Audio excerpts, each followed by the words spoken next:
Hi everybody, Nyron here, founder and CEO of Lithero. And today I want to talk to you about how to set up your AI governance. One of the things that we encounter as we're engaging with our customers is that very often at the senior leadership level, companies have set up sort of a governance model or an approach for how to engage with AI, and we tend to kind of try to fit into that. And from having different conversations, seeing different approaches, there are a couple things I wanted to just recommend to leaders who are thinking about their governance model or evaluating the effectiveness of their governance model. And there are kind of 4 different elements that I want to talk about. And these are things that are sort of, you can think of them as a spectrum. And also, they may not necessarily be for your entire company. It could be that you're operating in one end of the spectrum in one part of the company as you're doing with AI versus another part of the spectrum in a different part of the company. So not necessarily one size fits all, but things to think about. And there are, to make it memorable, we've got sort of this, I'm going to use some lingo around letters, right? So the first letter is R, and that is risk versus reward is the first thing to kind of think about in the governance model.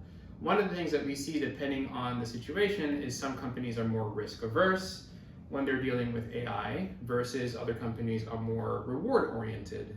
And sometimes there isn't alignment on that. You might have the folks who are trying to engage with us who are thinking, hey, these are the rewards that I really want to go for, and maybe legal is a bit more, we're really concerned about the risk.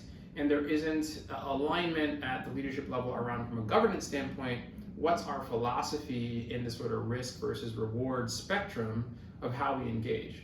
And so from a governance standpoint, one of the things that we would recommend is to think about that.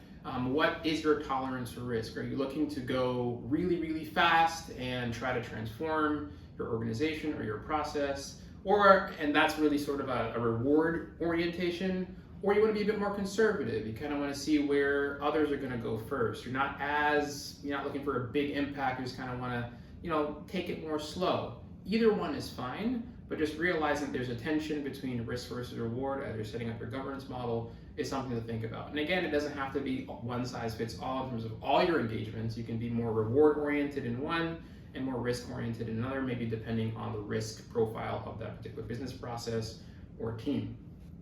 The second tension is sort of, or area to think about is A, right? So we talk about R, risk versus reward. A is automation versus accountability. Again, you can see differences here in terms of how a governance approach could be taken. On the more automation oriented, you're really focused on, I really don't want this process having a lot of human touch, right? My goal in this area is to fully automate it or automate it to high 90s%, and maybe just having people kind of oversee it, but not really touching it. Versus more an emphasis on accountability, and you can certainly, and you should, have accountability even if you are doing a high degree of automation, but accountability can look different. If you are more a high accountability standpoint, maybe want the person to be, or the people in that team, to be touching what the AI is doing more frequently, to be looking at the results more frequently. And that can be a tension, right? That will go into how you evaluate the process, evaluate the AI even, right? So that's a tension to try to resolve and think through from a governance standpoint. In terms of establishing principles around, are we high automation, are we more accountability, how are we balancing those two in the A? The next one is E, and that's experimentation versus execution. On the execution end, folks tend to be focused more on, let's get this done now, we want results right away, we're focusing on executing, we're gonna pick one vendor and run with it, right, and kind of push things. Versus on the more experimentation standpoint, where not as focused on getting results right away, really want to do sort of almost like a clinical trial approach where you maybe have different candidates that you're evaluating, different endpoints that you're targeting, and you're kind of evaluating different things. I personally like that approach. I think it's good to sort of experiment at this stage and learn. I love seeing people do head-to-head competitions between different vendors in a particular space versus more of a traditional sort of, let's go, do an RFP and pick one and go. We aren't really at that stage yet. I think there's a lot of opportunity to learn in this space. But again, you can, it's not one size fits all. You can lean more towards execution depending on a particular area, if there are more mature vendors in that area, versus more experimenting in some things that are more newer, and you kind of want to understand better before you decide, hey, let's scale and execute, right? So that's the E, right? So R, A, and E. The last one is build versus buy. There's a lot of open source technologies around AI right now. People are trying different things, and that's totally fine. In terms of building something yourself, working with an LLM internally, etc.